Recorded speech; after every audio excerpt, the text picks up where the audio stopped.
Hello, dear friends, and welcome to our podcast dedicated to sight reading through the lens of the historically informed performance practice. My name is Darina. Every year on the 21st of March, on Johann Sebastian Bach's birthday and the first day of spring, a variety of events are offered by participants across the globe, all celebrating the many faces of early music. This special Early Music Day podcast episode is dedicated to looking at some obscure and still unknown corners when we think of the terms diversity and awareness in the music business across the spectrum. We will talk to a great specialist director of operations at Black Lives in Music, outlines how this organization advocates for diversity in the classical music industry. My name is Roger Wilson. I am from London, England. I'm a co-founder of an organization called Black Lives in Music. The organization is quite new. It's about 4 years old now. It's working in the music industry to look at equality through the lens of race and ethnicity. And we very much have a strategic approach that really straddles an ecosystem kind of model. So it looks at grassroots involvement, higher education, professional organizations, and then third-party suppliers and hiring services. And what are you doing here in Basel? So I have spent a fantastic week here in Basel working with students at the Music Academy, and that's been looking at a real focus around inclusion in music and thinking about things like cultural appropriation and how structures can affect either the involvement or the lack of involvement from a wider community of people. Could you tell more about all these subjects that were involved into your workshop? Okay, so I initially was contacted to come and deliver a workshop on cultural appropriation. So that's really talking about how we take music and fashion and assets of different cultures, and we appropriate them for our own culture without acknowledgement of where they came from, and effectively kind of adopting them for ourselves as though those cultures didn't exist. So, for example, we might take Andean folk song from the Peru area, or we might take music from West Africa, and we might integrate that into our own Western pop music and take it, own it as though we invented it ourselves. And so in terms of the theme of cultural appropriation, I decided before we could really talk about cultural appropriation that we should understand all of the contributing factors around discrimination that affect a marginalized and underrepresented group of people, so that we could better understand what cultural appropriation means and how it affects those who are less privileged and how it benefits those that are very privileged. Could you maybe bring some examples of discrimination in the classical music field that maybe you were facing or your colleagues had to go through? Yeah, well, I think discrimination can be seen in many different ways. I think, for example, in terms of programming of music and not really acknowledging the rich contribution in terms of composers from different backgrounds, Black composers, women composers, global majority composers, but equally in terms of recruitment processes. I think that it's fair to say that the film and television industry and the music industry is one that's very much built in terms of recruitment in nepotism. So it's very much a case of who you know or who you're related to, and that can very much affect your pathway in the industry. And that is almost inevitably at the expense of disadvantaged and those that are underprivileged in terms of their communities. And of course, there are more direct forms of discrimination in terms of racism and just looking across the protected groups, sexism. Very much we can see that, there are people existing still in the industry today that can tell about some pretty unsavory experiences that they've had in terms of direct direct racism and discrimination. And if I give you just one piece of factual information, when I talked about my organization, which is Black Lives in Music, we produced a report called Being Black in the UK Music Industry. So you can find that report on our website, which is blim.org.uk. The report is free to download. And one of the statistics that we found that were 71% of our respondents, so that's nearly 3/4 of a sample group numbering just over 3,000 people, said that they actually experienced indirect or direct racism in the music industry. So this isn't just something that's being experienced by just a few people. There are a lot of people who are suffering at the hands of racism in our industry. I was thinking how to deal with all the problems that we are experiencing, not only in the classical music field. For instance, when we are talking about early music field, there are some texts that are coming from the Renaissance era that are talking about women in an inappropriate way. So how to deal with this problem? I asked this question all my colleagues. How should we deal with those texts? Should we change them? Should we put them into a context and explain? For me, it's a very, very important question, and it's very prevalent in the industry at the moment in any number of different contexts. So I think when we think about the film and TV industry, we see this in the context of misogyny and in terms of racism, and we think about the way that for example, Black people, women, people of color have been depicted in film and television historically. I think back in just after George Floyd was killed, murdered 25th of May 2020, the initial reaction for the film and television companies were to actually remove these films from distribution. And then a little bit later, they started to contextualize so that they would, they would say that this is the views of bygone era, and they are not necessarily the views represented in today's society. We've also seen in culture more generally that certainly in the United Kingdom, that there's been very much a cancel culture approach where we take down statues of people that we deem to have behaved offensively historically in the past. And my take on this, which I think is very important, is that one, we're performers, and we always have to remember that as performers, we're performers first and foremost. We don't actually get to have too much of a say in what we play or what we do unless we bring ourselves into the performance.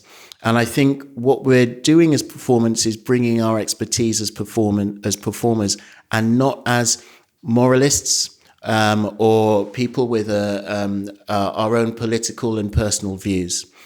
I think if we don't perform, if we don't preserve history, then we'll repeat history. If we don't understand that this is how we talked about people in the past, or how we depicted people, whether that's women, that's disabled people, or whether we're talking about people of color, or in terms of sexuality across all of the 9 protected characteristics, we will repeat history. We'll do it again. And we need to understand how odious, how repugnant some of those things that we once said quite regularly actually are, so that we don't continue to say them or adopt them as a society. So one of the things that I talked about in the lecture that I led recently at the Academy was about how it's incumbent on us to think about what we can do as individuals to try and shape the future of our society. And yet there were 1 or 2 people who weren't so sure that they agreed with that.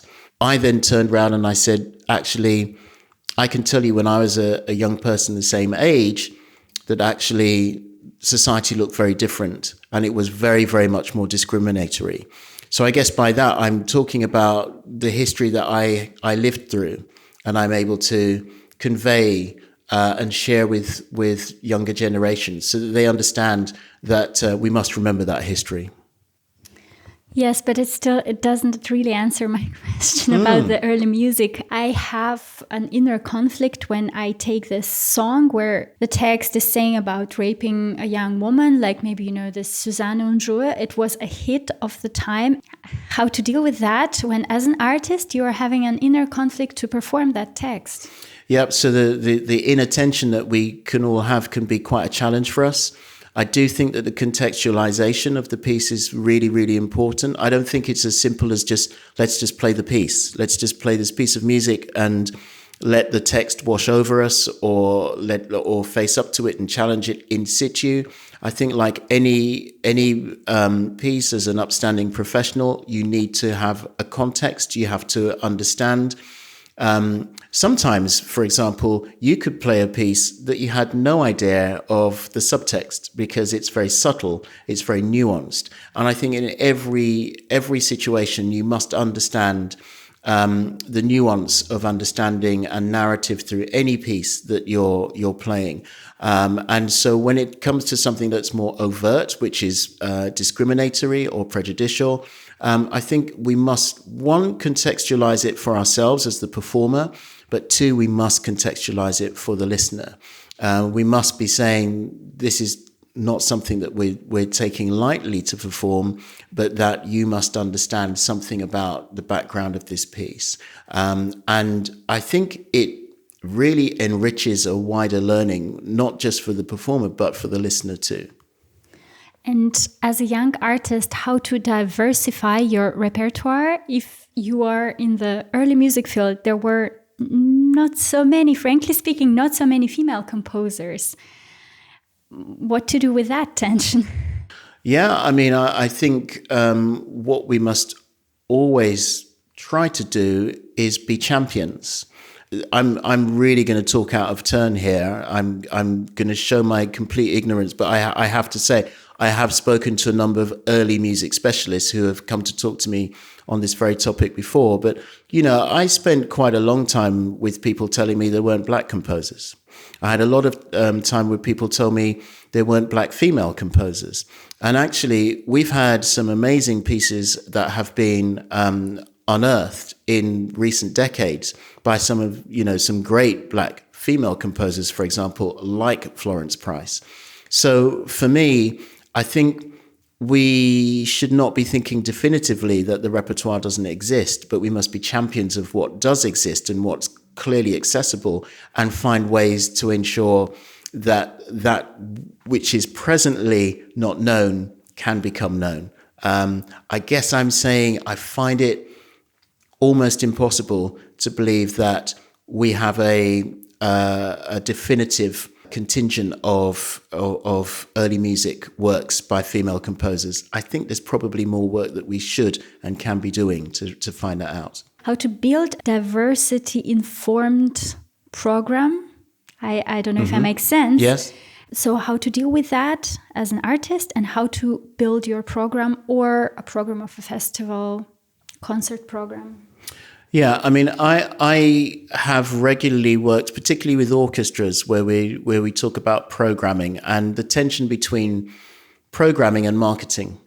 And what I mean by that is that you might be interested in doing a diversity-focused program, but your marketing department might turn around and say to you, but actually we can't sell Florence Price or we can't sell William Grant Still. Although the music is so beautiful. Well, absolutely, but people will be feeling challenged that they can't actually sell this music. So my challenge to that is work harder and think about how you do sell. Because for me, I think it's not necessarily about selling a composer, but it can be about selling themes. It could be a love-themed program, or it could be an emotion-themed program, or it could be a travel-themed program. It could be any number of different themes where you're not necessarily challenging a programmer or festival programmer directly by saying, I'm going to play music by composers you might not know, and they are from more diverse backgrounds, but you're just saying, actually, this is the theme of the program that I'm going to perform. And on that basis, make it sellable, make it something that people want to buy.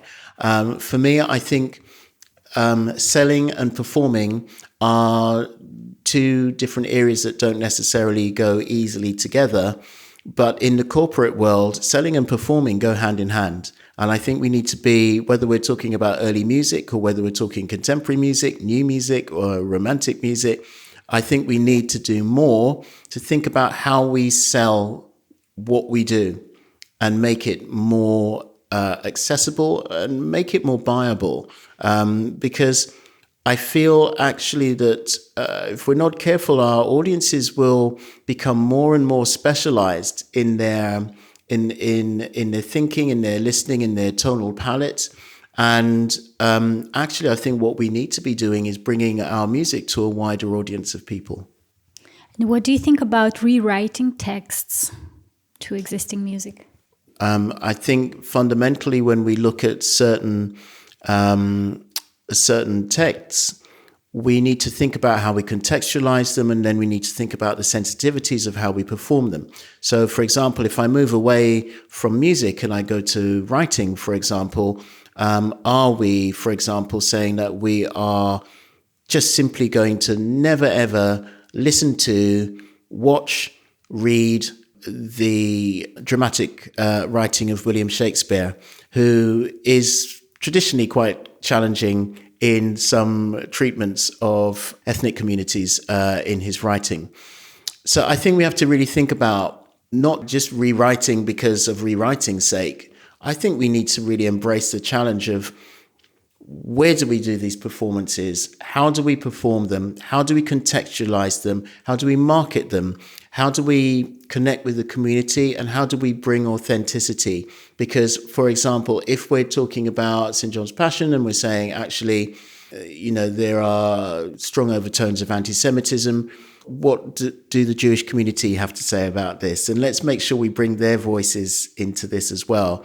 Because I think when, for example, I see a piece of music that has offensive racial text in it, I think people will automatically, and for those who don't know me, I'm a black male, people will automatically want to protect me from having to hear that music. But what you have to remember is that I've been hearing these slurs and these horrible things for a whole lifetime. So I think people need to ask me, is that going to be okay? Can we do this in the context that we want to put this performance on? Going to the next step and rewriting text, that is within the gift of any artist. Is it right? I think I would just revert to my first point about making sure that we have the context and we're inviting everyone into that conversation before we take it upon ourselves to do something because we're more comfortable with it. Yes, but not every artist is aware of those things that you mentioned, unfortunately. I completely agree with that. But then I think when it comes to equity, diversity, and inclusion in music, we're at a very, very embryonic stage. I think we have a long way to go. I think we have a huge way to go in terms of representation, in terms of sensitivities of treatments, in terms of conversations that involve a wider community. I think we are still in a scenario where people from underrepresented groups are still being dictated to. And so I hear what you're saying, but I think there's probably, for me, more emphasis on how we develop as a community, as an artistic community. Because if I'm honest with you, where I am in my life, I can remember as recently, probably as, well, let's put it this way. It's 2024 now. 14 years ago, we had the Equalities Act, which was an act that was established to support people from traditionally underrepresented groups from being discriminated against. So that's less than a generation of people in terms of our thinking and our approach to inclusion. We have a long way to go, given that as a race of people, we've been on the earth for a lot longer than 14 years.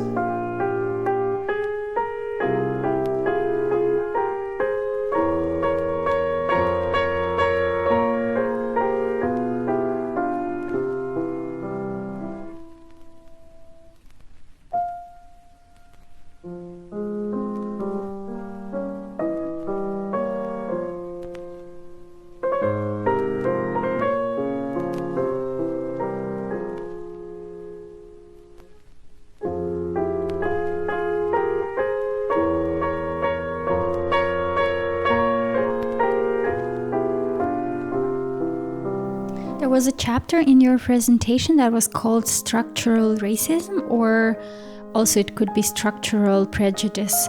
Could you elaborate more on that? Yeah, absolutely. So again, as I was saying, in terms of the focused thematic material of the day, which was about cultural appropriation, I really wanted to make sure that people had a background and understanding about other contributing factors to cultural appropriation. And for me, one of these is understanding the role of structural racism, or if you are so inclined with regards to other protected characters, thinking about it in the context of structural discrimination. And really understanding that where we can apportion blame to individuals for their racist tendencies or discriminatory tendencies, and that can be being sexist or being ableist against disabled people, or being homophobic. It's really important to understand that while there are individuals who can perpetuate discriminatory tendencies, we can also look at the structures that we work within in society to understand that also there are structures within society that preclude the involvement of people from underrepresented groups.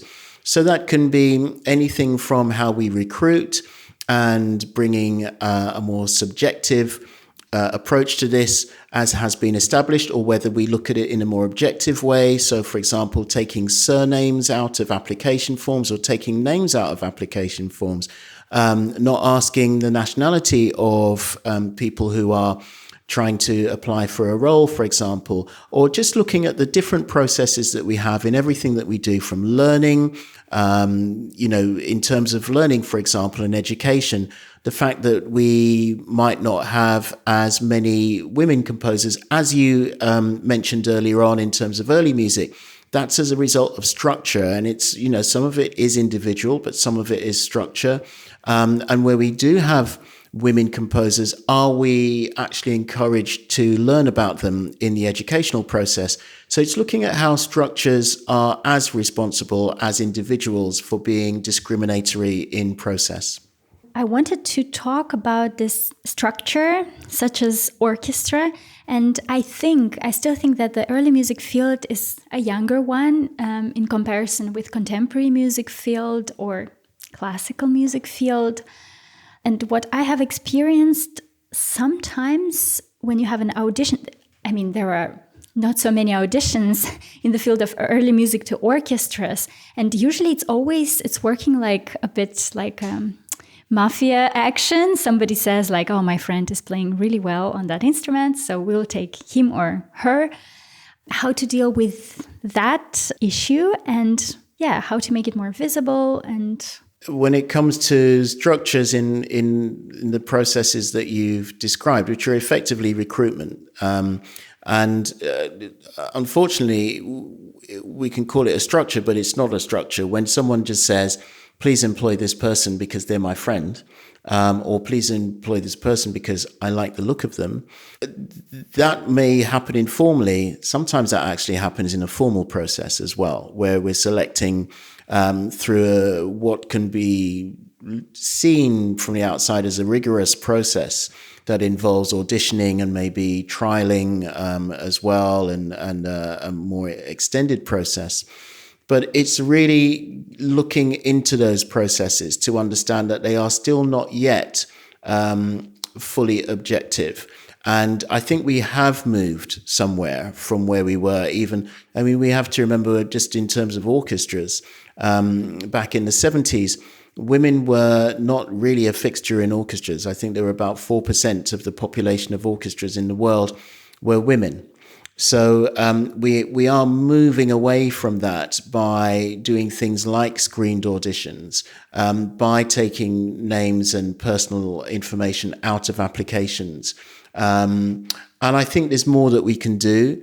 What you will hear about Black Lives in Music in the next few weeks is a piece that we're doing with our musicians union and also the Association for British Orchestras.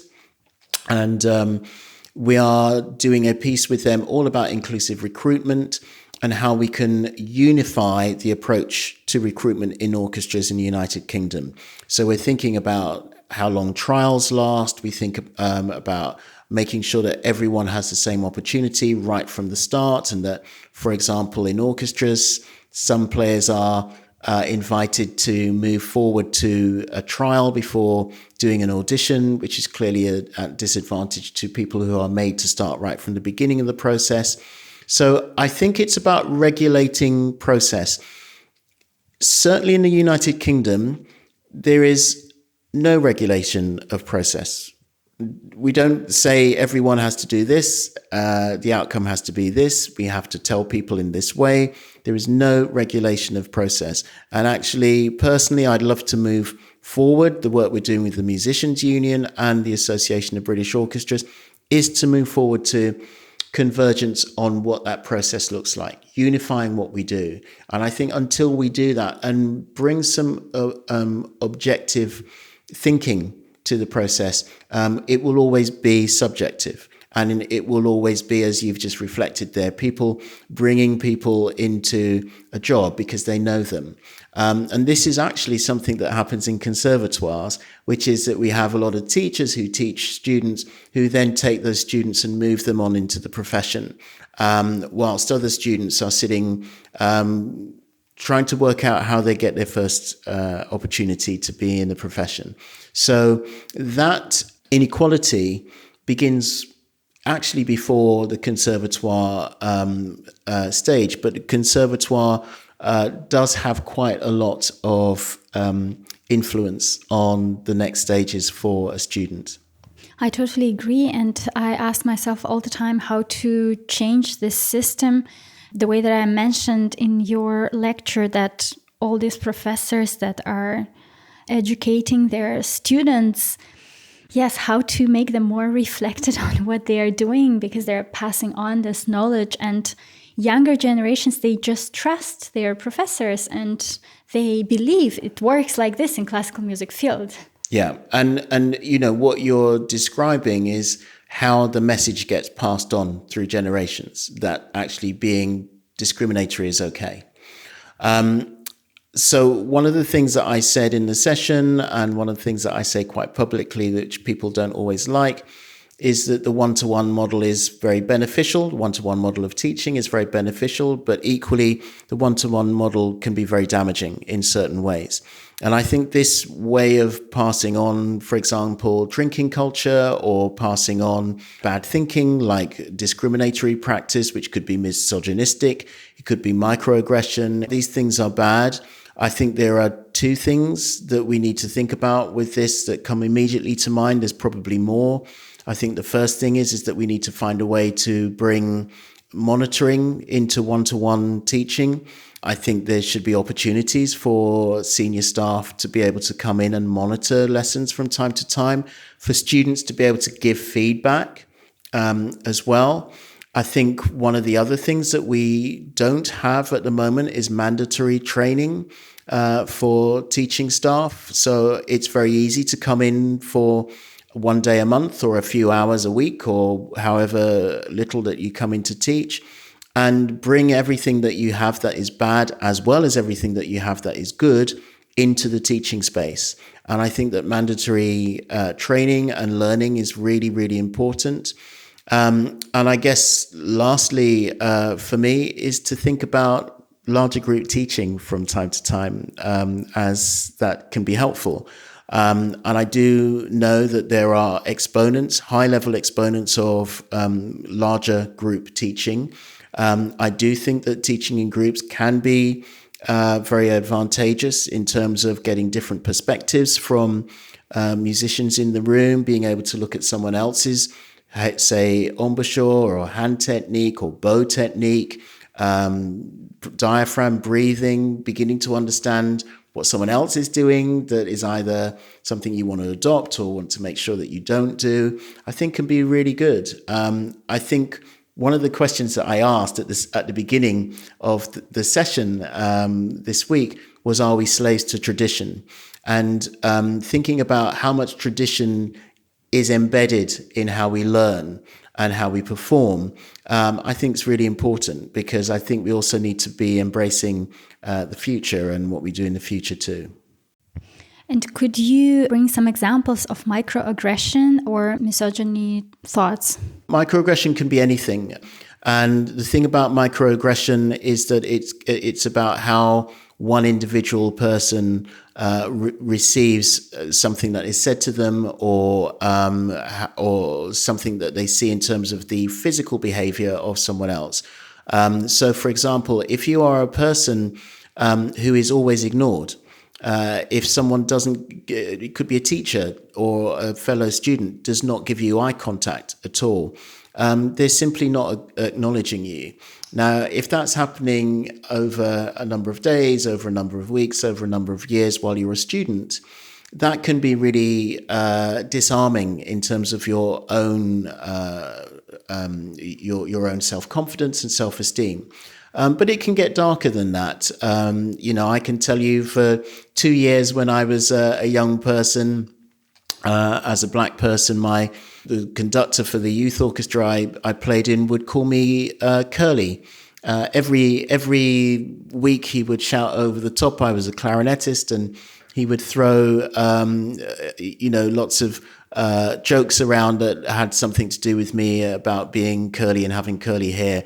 And actually, the thing about microaggressions is that they can seem very innocent, but it's a cumulative thing. It's the more it happens, the more disabling and hurtful it is. And I think in terms of women, microaggression can be something that suggests you do things that are subservient all the time. So it might be telling you to go and make the tea. It might be something that suggests that you are in some way going to be subservient to the person that's teaching you, that they would just do anything, that you would do anything that they would want you to do.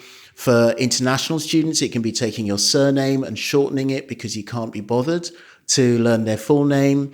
These are things that are taking away your identity. Your surname, your name is your identity. And when someone doesn't want to call you by your full name and decides to give you a nickname, and very often what I see in this industry is nicknames stick. So if you start having a nickname when you're at conservatoire, you'll probably have that going into the industry because your contemporaries know you by that name. So you're losing your identity. So microaggression is a really serious thing, it's second only to direct racism. How to protect yourself from this microaggression that you see around? How to protect your colleagues? So the secret weapon is knowledge. I think in this day and age where we have the internet and access to knowledge from literally around the world, we should be taking advantage of that. And I think this is where privilege can be a problem, because I think where you have a high level of privilege, it means you don't have to find out about the disadvantage that a lot of people around the world are suffering. But I would urge people with privilege to find out more about things like microaggression, get online, find out about that. But also something that I talked about in the sessions this week, when we talked about personal responsibility as much as collective accountability in terms of being the bigger group in a community, is how do we call out racism? How do we call out misogyny? How do we call out things that are bad? Because one of the biggest things about microaggression is that someone might say something, and if you're a bystander and you are a passive bystander and you do nothing about it, you are actively validating, you are actively invalidating what has actually been a microaggression for the victim. But no one actually says that's a bad thing. So the victim is actually wondering, can I call this out myself because it's bad? No one else is saying anything about it. And this is a real big problem. And actually, we saw this with sexism, historically, the way that women had their bottoms slapped, or, they were called derogatory things, and no one would call that out. And as a result, we perpetuate what's gone before. So some of this is about learning and knowledge, and some of this is about not being passive, but being positive. And if you're a victim of such microaggression act, what to do in that situation, how to protect your personal borders? Yeah, I mean, I think this is always the most challenging thing. I think it's about sharing your thoughts with allies. So allyship is another word that is really crucial to how we make change. And allyship, again, is dependable on people around you. It's dependent. It's really important that people around you are supportive. And I'll give you a prime example of this. I had a phone call from a musician a few months back who said to me, it was a black musician who works in an orchestra, has a job in the orchestra, and this individual told me that in the middle of a rehearsal, someone came up to them and told them a racially inappropriate joke, something that was very offensive. The people he was with didn't do anything about it. They didn't say it was bad or anything. And as a result, he didn't do anything about it. And so he found a moment to call me a few days later and said, I just need to talk to you about this because, this happened and no one else actually did anything about it. The thing about microaggression is that it is very damaging of your own mental health. So what we must make sure is that people are feeling supported as much as possible, either with counselling opportunities or allies around the space who are prepared to talk to them and support them in their hour of need. And that's very important. It's not just on the one individual. Sometimes victims, they feel ashamed to share their thoughts. For instance, some time ago, I've heard some stories about harassment in festivals, in our early music field. And I was thinking I should do an episode about that without naming, just to show what can happen. But people are really too shy to share their stories and thoughts. So I think with that, I think it's a good point, but sometimes we need to look deeper. I think sometimes people are not only shy to share, but people are also feeling vulnerable if they do share. So, for example, when the work that I do is very much through a lens of race and ethnicity. If we look at orchestras, actually, if I talk to you about a black musician who has a full-time role in an orchestra, we are talking about literally about 20 or 30 people at the most in the UK orchestra sector. So it's probably quite easy to identify that individual. And so people do feel very vulnerable, and we have to remember that. We need to remember the vulnerability of the individual. I think the other thing with this, beyond the trauma, and the trauma is something that's really important when we ask people about their experiences, they are reliving trauma, and that can be very triggering and it can be very damaging for them. So we need to be sensitive about who we ask, what we ask, and how we ask it. And I think the last thing with this is that we have to also understand, a bit like the $100 race, what's going to come of me sharing my experience with you? What's going to come out of that that's going to be positive for me? And at the end of the day, that self-preservation instinct is really important. If I share this with you, I'm going to be feeling traumatized and triggered by it. And also, maybe nothing's going to come out of it. So is it really worth it? I mean, so for example, if we think about rape and sexual harassment, historically, it's always been the woman's fault. So why is a woman, I'm talking about a historic narrative, which is an urban myth, of course. But why are you, and this is why we do see, or why historically we've seen so few women come forward in terms of rape, because one of the trauma that's there, and two, the vulnerability, and three, the strong feeling that nothing's going to come out of it. So I think, again, when we're talking about equity, diversity, and inclusion, we have to understand and remember that we are at a very embryonic stage in our development in inclusion. There's still a real problem with trust. Wanting to trust people is one thing, but trusting people is another thing. How do you feel when you share those experiences? I've been in those situations, and I didn't really share too many of my experiences this week at the Academy, but I'm pretty sure that if you have a heart and you listen to some of those experiences that I had, you would know they're very challenging for me as an individual. Let's talk about colonization, especially in terms of early music. That's also a very present subject, let's say, because if we play a piece by Jean-Baptiste Lully and there's like a Turkish march, again, how to deal with that?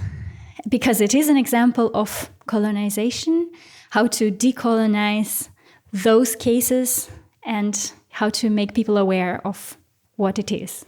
Yeah, and I think that, there's a big part of colonization, which is a piece around education. I think it's kind of, leaning on what we were talking about earlier, is this isn't simply a question of just playing this piece and just saying this is what it is and just playing it and just doing it. I think we do need to look into that contextualization and how we actually put those performances on. Things like accents, for example, or words and language, and just thinking about contextualizing them. I don't think that's necessarily always as easy with early music as it might be with contemporary music, but I would also be interested to know, which I don't actually know the answer to this, how many people are genuinely having those conversations in the sector? How many people really are looking to resource lived experience to help conclude the direction of travel? I suspect it's not as significant as it could be, as it should be. Now, when I say as it should be, as I say, I think probably, and I could be wrong here, that in terms of early music, that they've been relatively late to the party of thinking about equity, diversity, inclusion.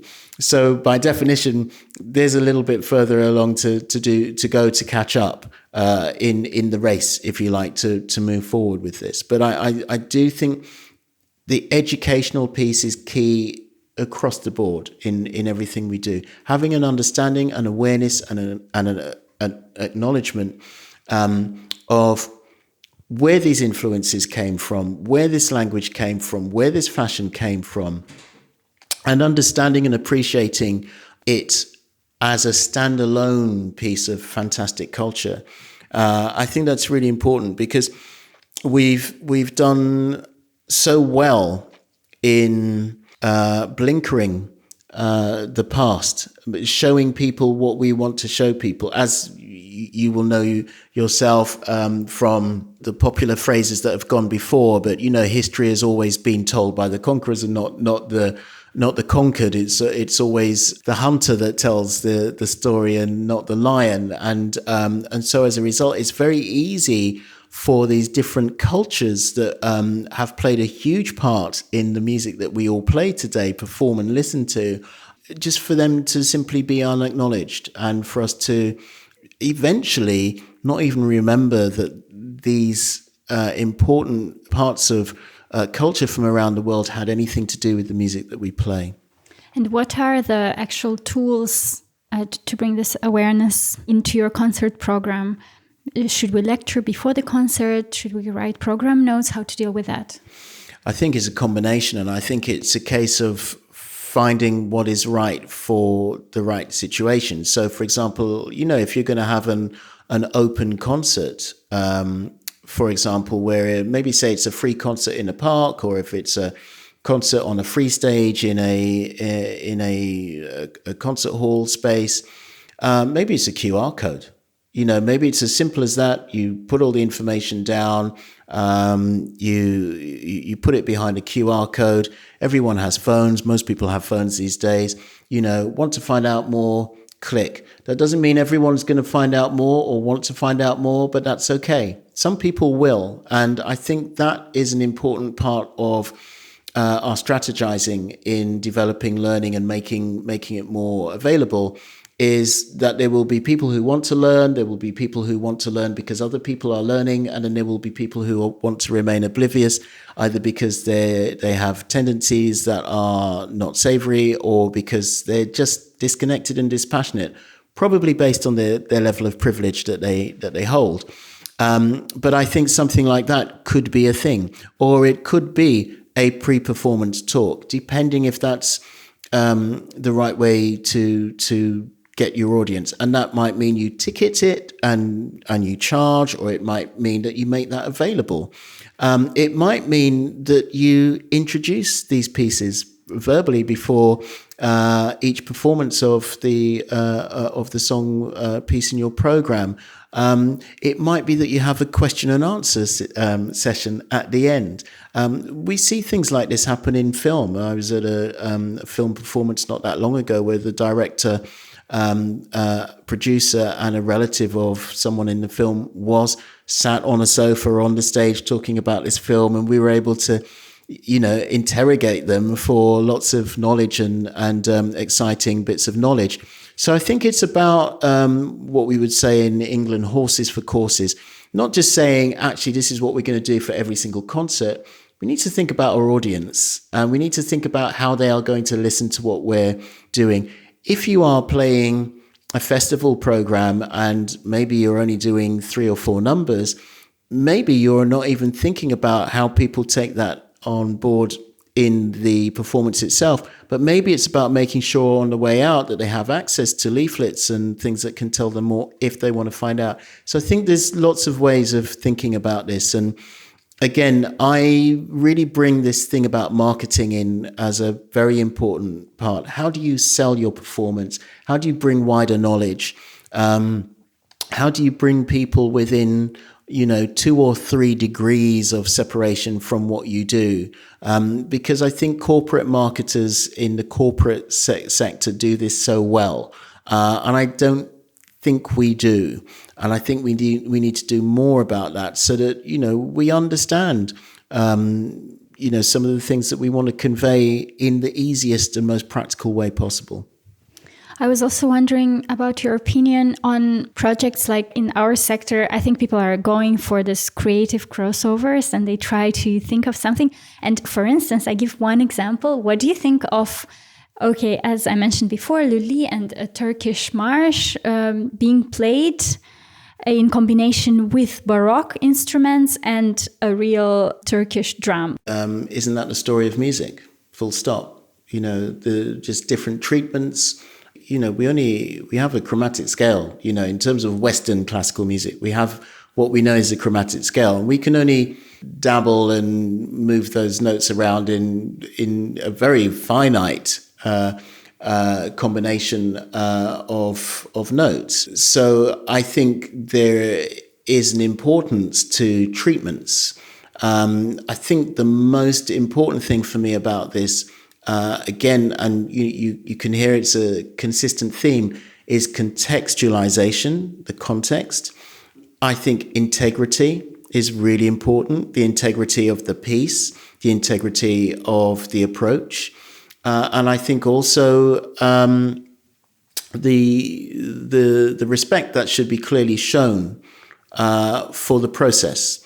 This isn't, simply a case of putting a beatbox or, applying some kind of modern treatment because it's simple and easy to do.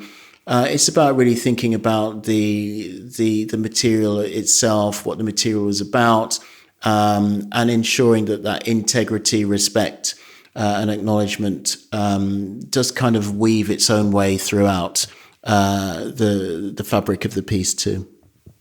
And what would be your advice to aspiring musicians, younger generations of artists, new ensembles, if they want to be more aware and if they want to challenge themselves in terms of how to be more aware and inclusive and be more respectful to other people?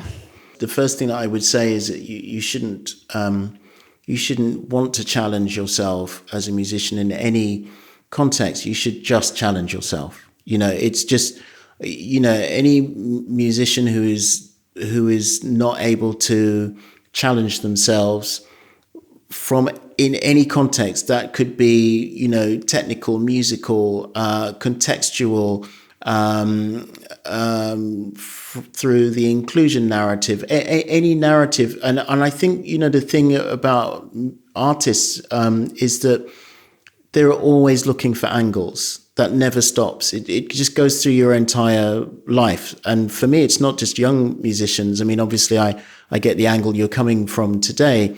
But, I was a musician for, I think, about 24 years. And actually, even in the last 4 years of my time as a musician, I was still looking at different angles of how I play my instrument, whether that's thinking as a wind player about how I breathe, or, what happens with my mouth cavity or my hand positions or my posture. But equally then thinking of different psychological approaches. And so I think that there are, we should always be challenging ourselves. I think the big things for me are, self-education. But I would challenge individuals to think about what their community actually is, to extrapolate that far beyond the confines of the four walls that they're in, think about that on a global context, and then really think about how they can be more representative and more inclusive. And some of that will involve, one, doing your own self-education by going online and looking. There's lots of podcasts, lots of things, resources online, but also where it is appropriate to do so, asking people with lived experience, seek them out, ask them if it's okay to have a conversation and ask them and engage. And then equally, I like any good musician, you need to experiment. Try things, see how it works, what doesn't, review, come back, evaluate. These are all things that as musicians we do in an almost automated process in the way that we are taught, but more focused on the traditional elements of focus, which are technical, musicality, posture. But let's think about that in other realms, and we can extend that to thinking in the context of inclusion too. Thank you very much, Roger. It was a fantastic and deep conversation. Thanks. Thank you. Enjoyed it. There are many things to consider in our everyday life being musicians. And I wish you all a happy early music day. Bye-bye.